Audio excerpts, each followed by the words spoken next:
Welcome to Broadway Beat. I'm Richie Ridge. Tonight's show is devoted to the hit Broadway musical Grand Hotel, which won 5 Tony Awards in 1990. So stay with us. We'll be right back. For any reason you need a car, call your local Thrifty car rental. Need more room to roam? Call Thrifty. Special car for a special day? Call Thrifty. Car in the shop and you need a replacement? Call Thrifty. Now tops and prices are down on Thrifty convertibles in Tampa, Florida. Airbag equipped. Reserve one now, convertible or any car, and save a lot of money. Tampa Thrifty Car Rental, because it's your money. Rose's Turn, the hot new piano bar that's the talk of uptown and downtown.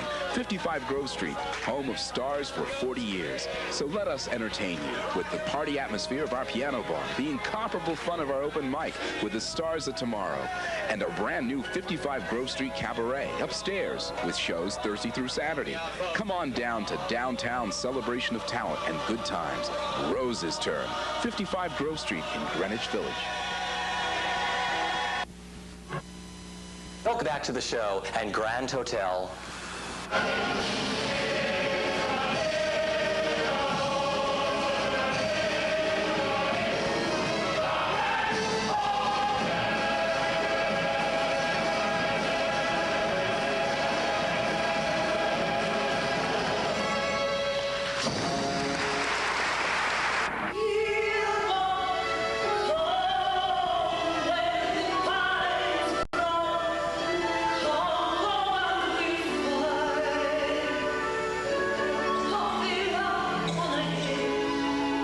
Thinking of, or you have a T-shirt that reads, "I am not Karen Akers"?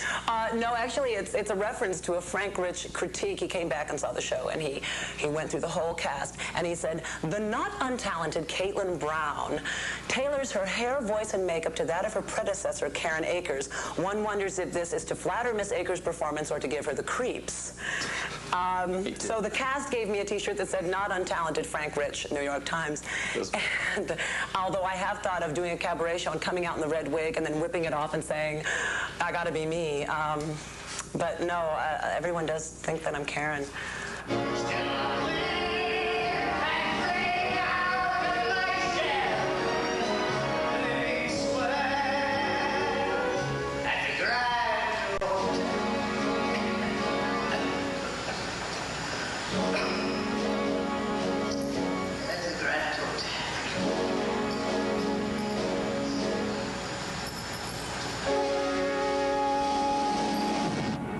I was in California, sound asleep, and my phone rang. I was trying to get a pilot. You know, I was out there in March of last year. And my agent, woke me up and said, Jeter hurt himself, and they're interested in your going into the show. And my first instinct was to say no. I said, no, I'm not interested. I don't want to do it. I don't want to deal with the comparisons. He's been so hugely successful doing it. But, and then I fell back asleep. And I woke up a couple hours later and I said, that's a guy. I hadn't seen it. I had never seen Michael do it, but I'd heard from all my friends that this is a fantastic part, So I woke up and I said, I'm being a chicken if I don't call them back and at least see if they're, how interested they are. So that's what I did. About, later that day, I called my agent back and I said, let's see if they're serious, if they want me to do it. So they offered me the part and I came back.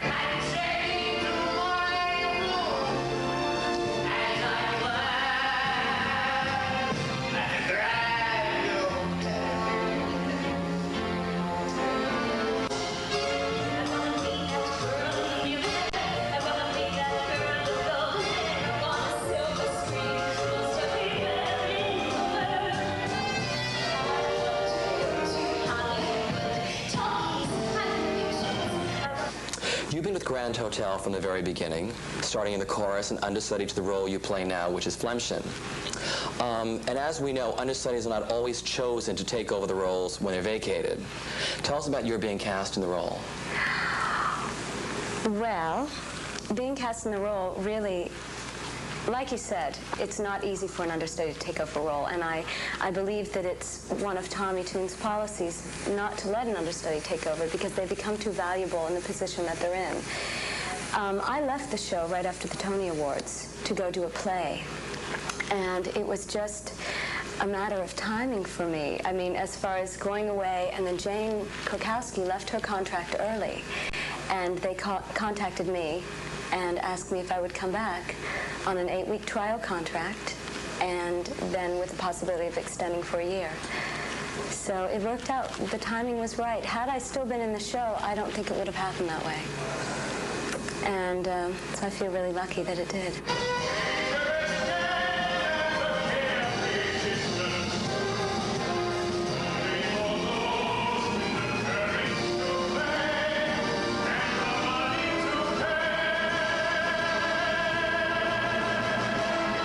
When I got here, the reception was very good. If there was any chill, if there was any preconceived prejudice against a television guy, they hit it very well.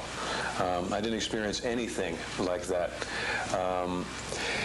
Being from New York, being from Mount Kisco, New York, shall we say New Yorkers have a bit of a... We're pretty direct. So I was pretty direct when I came in as well.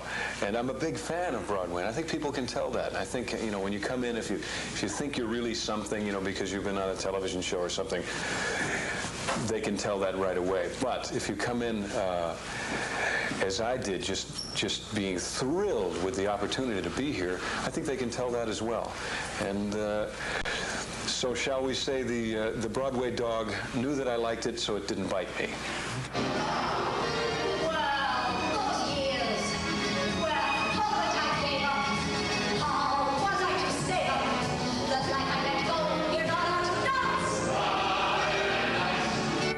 Do you think the role you play could be played by a non-dancer from an actress-singer standpoint? No. It has to be the head of a dancer. See, that's what I think. I want to ask you as a person who is in every field. Yeah, I think so for two reasons. One, because even though, and I wish there were more, even though there's a very little bit of dancing in the show, unless you have been a ballet dancer and created certain lines and worked on certain what we call épaulement, which is a whole line of the head and the shoulder and a way of working the body against space, you're not going to understand how to do that. And I think the thing that is terribly important that you see, even if you only have one instance of it, or one instant of it, that the audience sees, is there's got to be some reason that this woman, who has passed her prime, is still up there. I don't think it's ego. I think it's the sheer ecstasy she still has a grasp on, you know, and it's that ecstasy has come from dance for her. And that has to be transferred to an audience so that you understand what is it about her that was so great? What made her the greatest ballerina, or one of them in the world? I think the audience has to get a glimmer of that to feel that badly for her. If she wasn't a great artist, then, you know, why would you feel that badly that the one thing that supplies for her passion and ecstasy is going to leave her? I think you can only feel that if you get a glimmer of what that is. And the only way you're going to get a glimmer of what that is if it's somebody who's done it and felt it from that particular art form. I mean, to me, I've been involved in many art forms. I can safely say dance has been my obsession, perhaps more than anything else, because it's the thing I've had to fight hardest for, to keep. As you know, I've had a lot of medical problems, but I've had to fight hardest for it. And a lot of people looking at it would have said, well, why are you bothering? You're a well-known actress, you can sing, you can do a lot of things, you know, you direct, why are you bothering? So for me, it's an important issue, and I think if you really look at it, turn around and look at it from the audience side, if you don't see that, I mean, even if you fell over on your arabesque, or even, I mean, that would be in keeping with her role anyway, she's already stumbling, but what you should see is not so much the technique she had, but the passion.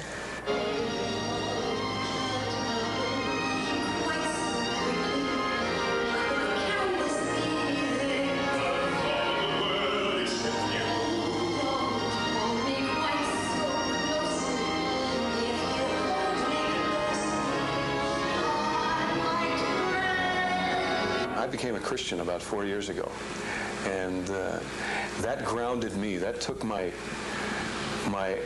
thought that the most important thing in the world was my career. I was married once, and I'm not proud to say now that I was proud at the time to be able to say with a straight face that my career came first, and I meant it. And becoming a Christian changed that, because career is fun, career is important, but what's important is your life. Yes. Is your children, is your wife, is having grandchildren one day that you can toss up and down on your knee. That's important. The other stuff will happen. I firmly believe that. There's a wonderful verse in the Bible that says, all these things will, seek ye first the kingdom of God, and all these things will be added unto you. I think that's what it's talking about. That's important. That's grounding. What I do for a living is not important. It's fun. I'm delighted to be able to do it. But if it were to be taken away tomorrow, and there was somebody out there who loved me, you can take it. That's what it's all about. Yes. You know, it's funny. That's what the Baron learns in this show. All the baronial things, all the ties, pardon me, all the ties and the vests and the chauffeurs and all this stuff. What he learns, he falls in love, and he learns that that's what's important. It makes him give the jewels back. He wouldn't have done that the day before. It makes him give the money back to Otto Kringelheim. It makes him willing to risk his life to save someone who has become a friend of his. He never had any friends before, and he goes into that room knowing full well that it might be the last room he goes into, and it is. But I think he dies a lot happier than he starts. Yeah.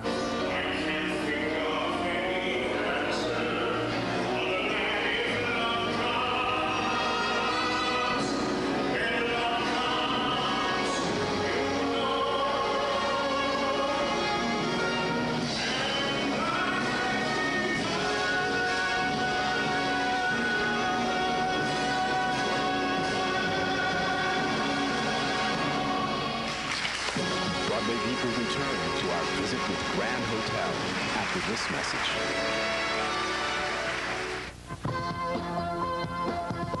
There's a wonderful magazine for people like you who love the theater. It's Theater Week. Each week we bring you in-depth interviews with the stars of the theater, reviews of new productions, and the most complete listings to be found anywhere. If you're a theater lover who wants to stay well-informed, Theater Week is for you. For more information, call 212-627-2120. Theater Week.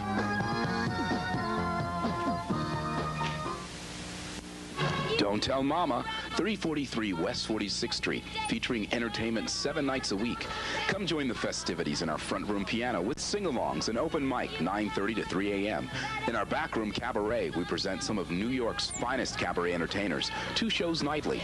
Call for information and reservations, 757-0788. That's Don't Tell Mama, 46th Street between 8th and 9th Avenue. If you see my mummy, mum's the word.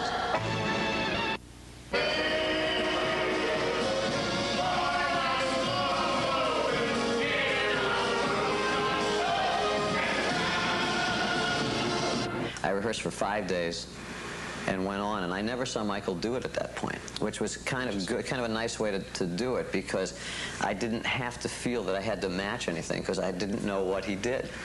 So then my contract at that point was just to stay there through the Tony Awards, because they were afraid that he would be out for a period of 6 weeks. But in fact, he was only out for like 2 weeks, so I did it. I rehearsed 5 days, did it for 2 weeks, and then he came back and I was out. And then I went to Falsetto Land, a show called Falsetto Land, right? And then Michael got a TV series, and then they asked me to come back, and I did. So the point I'm making is that I didn't know what he did. And it was kind of a nice way to be a replacement, because I didn't have to feel that I was going to be compared, because I had no idea, and I got thrown in very quickly. so I kind of was forced to do my own thing. It was a nice way to do it. Because that's what the first thing I wanted to know is, had you seen his performance? No, and in fact, you know, the steps in the dance, what's really funny, when I finally did see Michael do it, I learned the same steps in that dance that he did.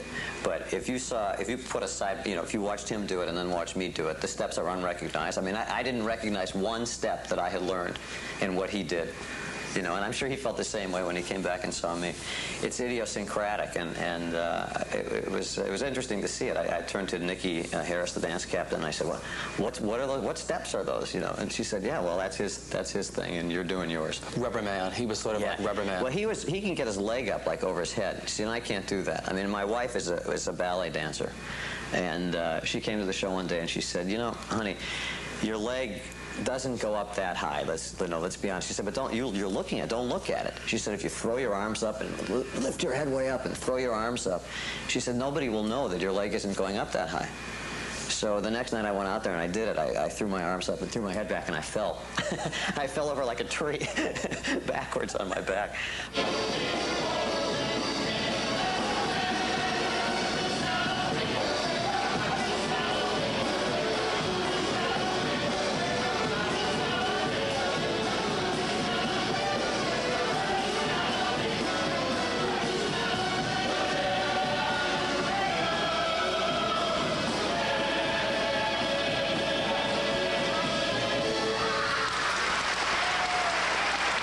Watch it all the time, and then she would say, "Now you do this here and there and whatever."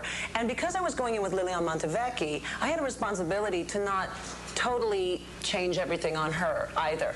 We only got one rehearsal together, so what I had to do was try and fill those shoes and find things on my own over time, because what I didn't have was the rehearsal process to discover a character. Did that frighten you?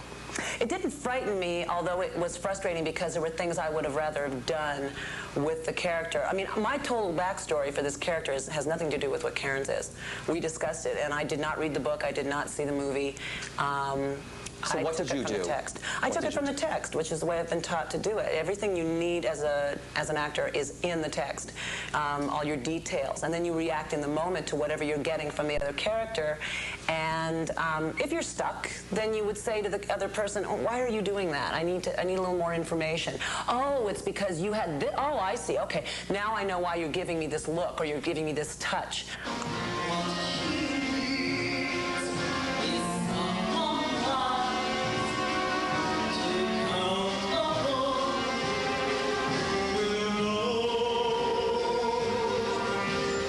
What do you want to achieve in your career that you haven't achieved already?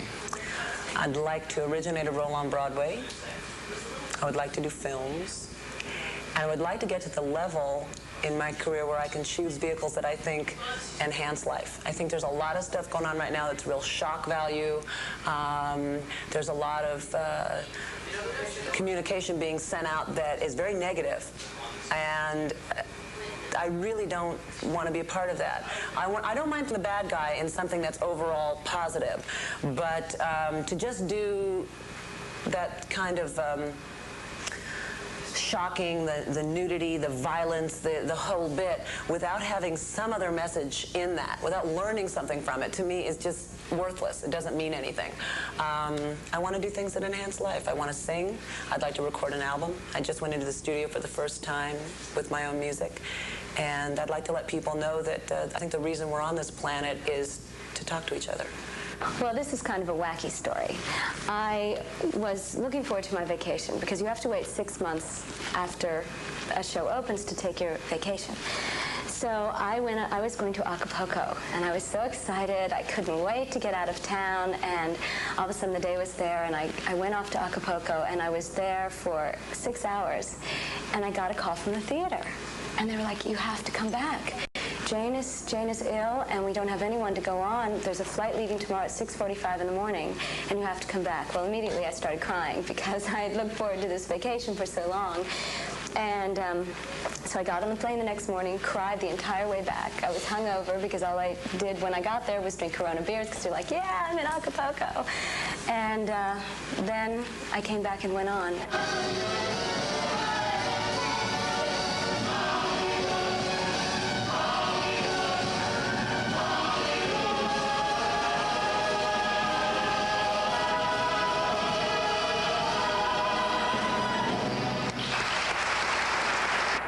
I may be wrong, but it doesn't strike me that there's like one thing that makes the show tight. It's to me, it's certainly a combination of things. So much of it is in the inherent structure of the show. That's why I said or why Caitlin has said too, almost anyone could step into those roles and it would hold. What you bring to it or don't bring to it may make more or a lesser difference, sure, you know, in terms of the overall sense of the show. But it is structurally so strong that I don't think you could disturb that. And then you add in the fact that it is a company that has a strong sense of family. Interesting enough, even when people come and go, I mean, the whole cast is like Grand Hotel. I mean, people come and go, and I just came in and somebody else went out, and somebody else comes in and somebody else goes out, and understudy goes on for 2 weeks. But it never unsettles that feeling of family. Everybody's genuinely fond of each other and likes doing that show. And it's interesting for a show that has a pretty heavy subtext. Everybody has a good time. Circle is a time where we all get together before the show. We have 4 pillars on stage. We all hold hands and make announcements. Is there anything going on? Is there any... we said a prayer today for one of the cast members from before whose mother had just passed away. It's a time where we can be friends before we start doing this show. I believe its intent is to keep it from being, okay, I'm going to get here at 7:30, I'm going to do a show at 8 o'clock, and then I'm going to, you know, then I'm going to get on with my life. Come 10:15, I'm going to be free again. It reminds us constantly that we are really quite close. We're really friends. We want to know what's happening in each other's lives, but somehow because you get there at half hour, then there's no time to do any of that. And this I think solves that problem, and it keeps people much closer, I think, than they would be otherwise. You know, I only had 5 days, so originally. So I just, you know, I just crammed in this tremendous amount of words and staging, and I was scared to death, really. And I remember thinking the first night that I did it, that I remember the question why came into my brain. What the hell are you doing here? You know, you don't know it. You know, this is, and you see, I had done Into the Woods in the same theater. So I was suddenly standing on this stage. The audience looked really familiar, but the show looked wrong. You know, that was the feeling I had. I didn't recognize anybody, but the audience looked terrific. It looked right, except that you know, I couldn't go off and sing the Into the Woods song. I was going to say an actor's nightmare. Say, well, take us to Grand Hotel. I'll sing my solo. It really was the actor's nightmare, because I felt really comfortable in the theater, except I didn't know the show that I was doing. That's how. So you know, they have a tremendous system. They had this woman, Nikki Harris, is sensational. And she taught me everything very quickly, and you know, I sort of crammed, and I got it. In fact, they have what they call a put-in rehearsal, where they have the whole cast come in, and I said, you know, I would rather not do that step. I would rather not do the put-in rehearsal, because I felt that I had learned it so quickly that I wasn't going to get more out of that rehearsal with all the whole cast taking up their time, and I just wanted to skip that step and just throw me on during a live performance, let the audience see it, and we'll find out what I know and what I don't know. But they didn't do that. They didn't. I did actually have the put-in rehearsal, and then Tommy came in. Of course, you know, you're terrified. He came in after I'd been rehearsing about 3 or 4 days, and he said to me, he said, you know, Chip, it's just the Kenley circuit. And he said, all theater, man, it's just like the Kenley circuit. You know, it's just like doing summer stock. You learn it real quick and go on. It's just a show. It's just fun, you know. So he was great. He said his first comment to me was, I love what you're doing. I don't have any notes. You know, and he was very kind, and I was really nervous that he was going to come in and say, you know, no, you know, what have I done, you know. Because everyone said he's such a laid-back guy to work for. He was lovely to me. He really was nice. You couldn't ask for a better director. So you knew you could go on then? Yeah, I just felt that, you know, I hadn't, you know, humiliated myself in front of him, so I had the confidence that it would work out. I walked down the stage and said, I'm home. I just really felt comfortable. I think my put-in was more difficult than going on stage. I felt really good there. When I went on the first time, I thought, the audience doesn't want me to be nervous. They want to be rooting for me, and everyone in the cast wants me to be good. So you have to really put the nerves aside and just concentrate. So is that how you deal with your nerves? Just concentrate on what you're doing at the moment? I try. Because of these people, because they welcomed me so, I really felt it was the opposite of anxiety. I felt very confident, not in my ability, but confident in the ability of the cast to make opening night as painless and trouble-free as possible. I knew that I wasn't alone. I was not being cast out onto a stage and they weren't waiting to see if I was going to sink or swim. They were there to help make sure that I could at least float. And I knew that every turn. Wonderful people. Do you ever get stage fright? Or have you ever? You know, I really feel more comfortable on stage than I do off. Okay. So I get off-stage fright occasionally, but I really enjoy it up there. People say the show's tighter now than it ever was. Revolving door turns and turns, swings and swings, and life goes on. I'll stay all day, but day, tomorrow, but day, your day.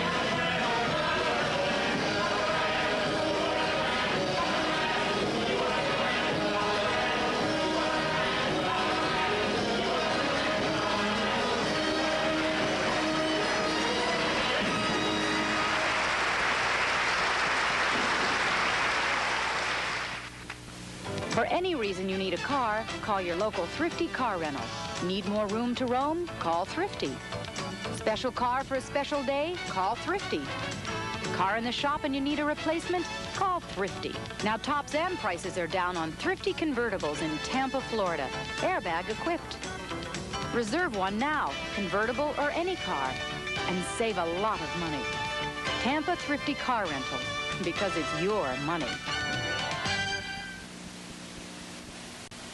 I hope you've enjoyed Broadway Beat's visit to Grand Hotel. For our part, we certainly enjoyed bringing it to you and our talks with its 5 ingratiating leads. A special thanks to Penny Landau and Steve Winton for their assistance and cooperation. Until next week, this is Richie Ridge reminding you, you haven't really lived until you've seen it live. Good night.